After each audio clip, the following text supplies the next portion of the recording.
Des milliards de francs CFA d'investissement partis en poussière.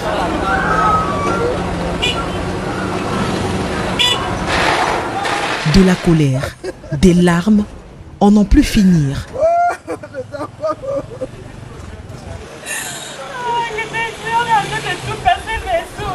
Non, vous n'êtes pas sur le lieu d'un deuil, mais plutôt sur le théâtre d'un déguerpissement forcé, non loin du site, des logements sociaux de Mbanga Bakoko. Les populations, désemparées, sont au bord de la crise de nerfs. Avec tous les problèmes qu'on a ici au pays, on a vu que Venise détruit, c'est le problème. Même si c'est l'État nous dit qu'on paye, on va payer. Ça c'est quoi? Ce que je sais, c'est que c'est un gouvernement qui n'a jamais soutenu sa population. Les gens sont là, ils sont battus pour construire. On casse disant qu'on veut créer la route, on veut loger les gens dans les logements sociaux. Ça fait plus de 6 ans que ces logements sont finis, ce n'est pas habité.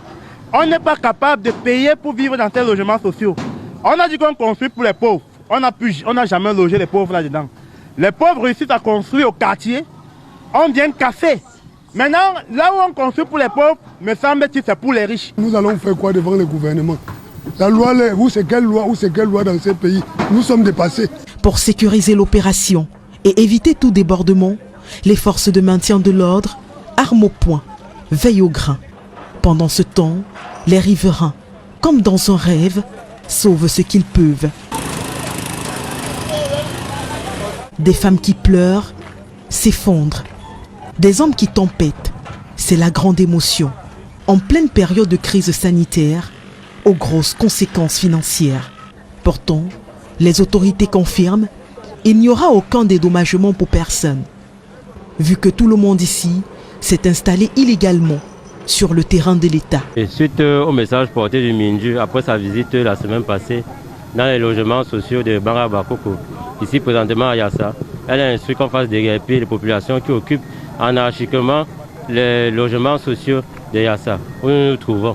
Et c'est l'opération que nous menons sur l'instruction du préfet qui a au préalable communiqué sur cette descente et qui a fait des sommations avec la collaboration du sous-préfet de Douala 3e. Mais est-ce qu'on va indemniser les gens qui occupent anarchiquement le domaine de l'État, le domaine privé de l'État?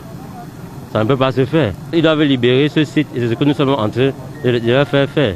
Il s'agit là d'un autre déguerpissement qui met à nu les grands mots qui minent le Cameroun.